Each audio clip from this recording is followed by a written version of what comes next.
Hello everybody. So today we are going to learn how to make and join picots.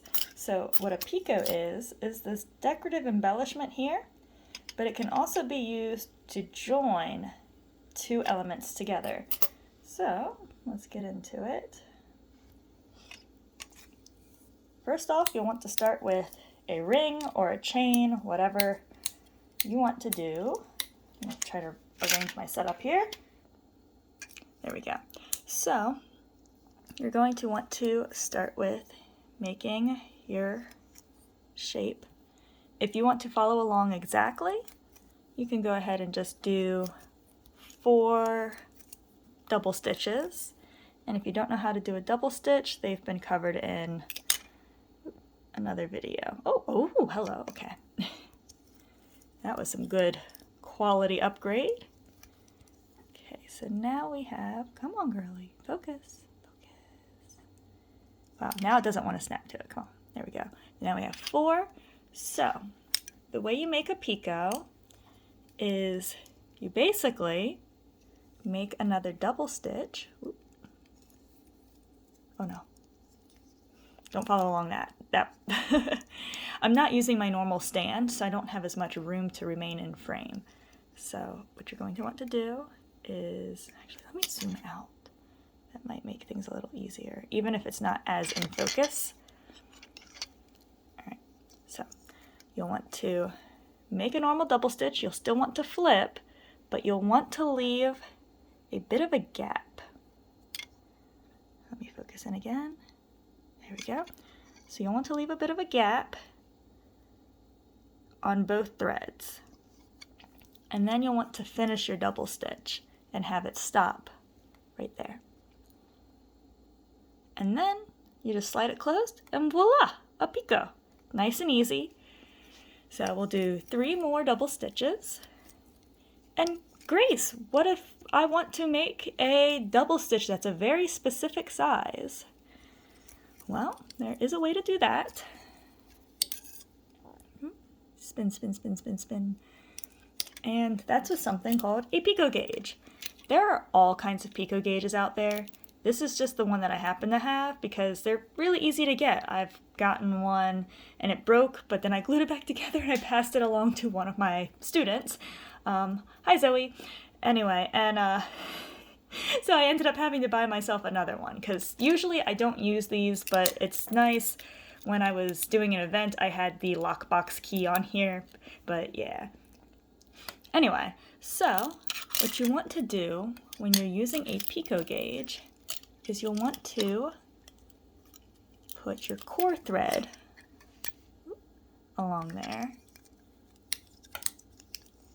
And, whoop, hold on, I gotta readjust my setup because this isn't gonna show you guys much. Huzzah, you guys are on top of a box of chocolate covered raisins. I'm at my partner's house. All right, so let me zoom in a little too. There we go. So what you want to do is put your picot gauge wherever you want it, like for size-wise. So we're going to be doing 1/2 inch. You want to hold it in place, and then voila. And you do your double stitch up against that, as opposed to just somewhere arbitrarily. And then, granted, I didn't have mine absolutely perfect, so it's going to be a bit longer. So we'll do 3 more double stitches. And I'll try to do this one a little bit nicer, so I can show you exactly how long the picots are. So you see how it's nice and sandwiched around it? It's like the filling of an Oreo cookie. And you slide it off of there, and you slide it closed.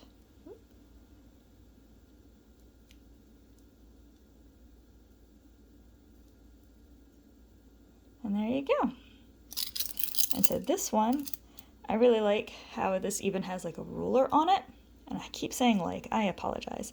And it is about just shy of 1/4 inch because I did it really tight.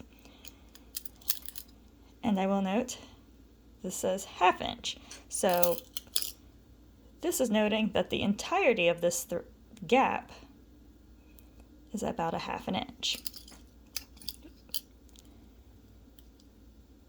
So you see, from the 1/2 inch line to the 2 inch line, it's really close to a 1/2 inch.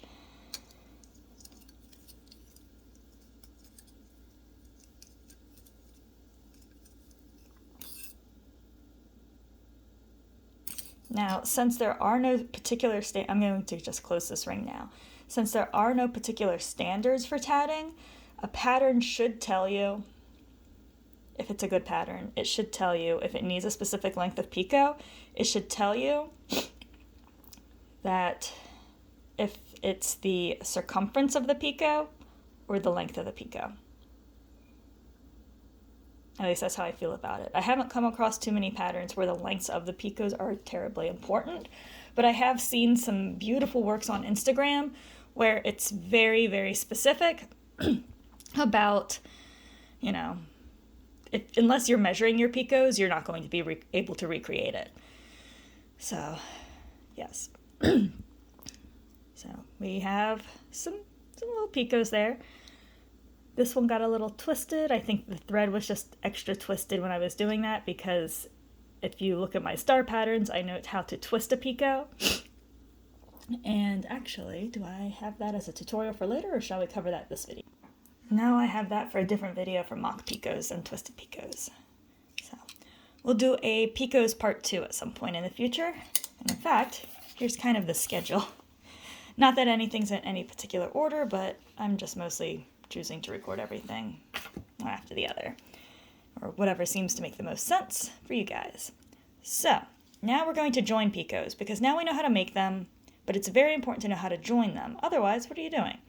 So we're just going to leave some bare thread. This is just some scrap thread. This isn't a particular project, so I'm going to go ahead and do 4 double stitches.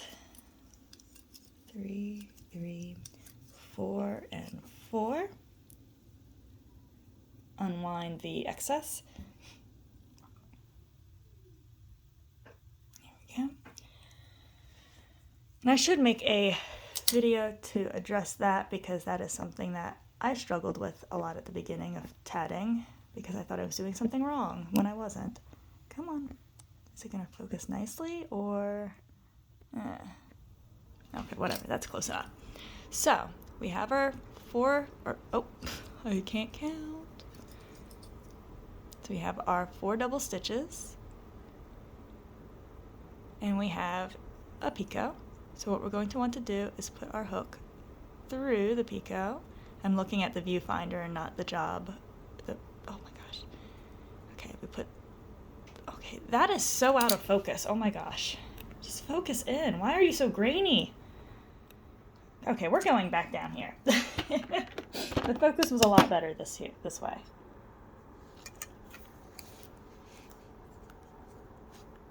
Angle this back up. And this is why I like to record at home.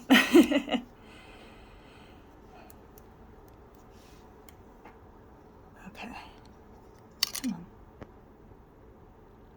There we go. Beautiful.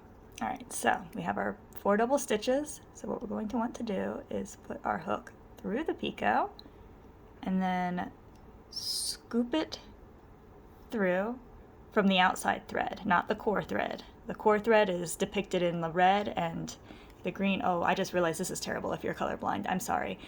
So the one with the loop, that's the one you want to scoop through, not the core thread.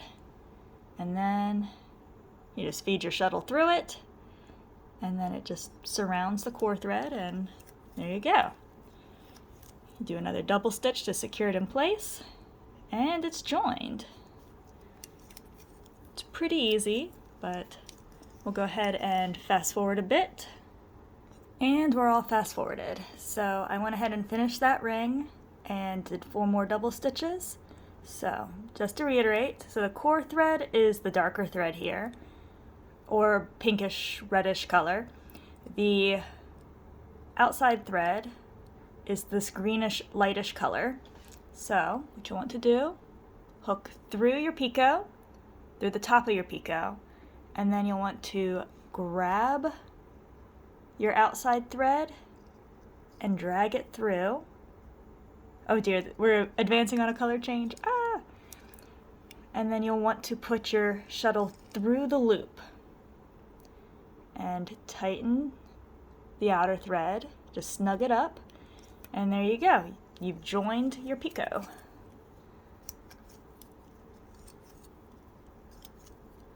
And voila, it is joined. So that's how you make and join picots. It's pretty simple.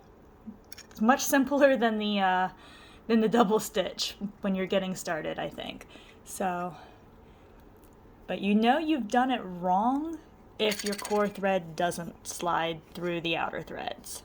So just practice your picots and your double stitches and all that jazz. And you don't have to use these. I very seldom use these, and I've gotten compliments from quite a few people who know how to tat and make lace about how even my picots are. They've been like, wow, those are really even. And I'm like, I just freehand it.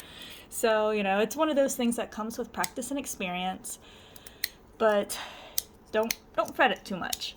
Also, if you really like this color palette, which I am a big fan of, and in fact, this is going to be a necklace pendant once I hide the ends, but, and steam it and stuff.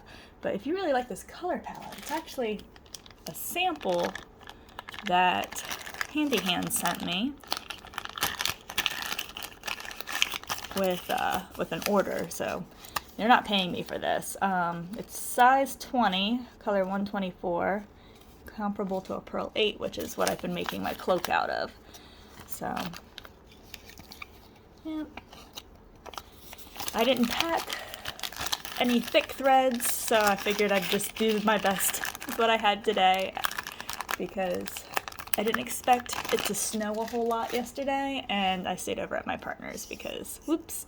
Alright, you guys have a good one, and I'll see you in the next video.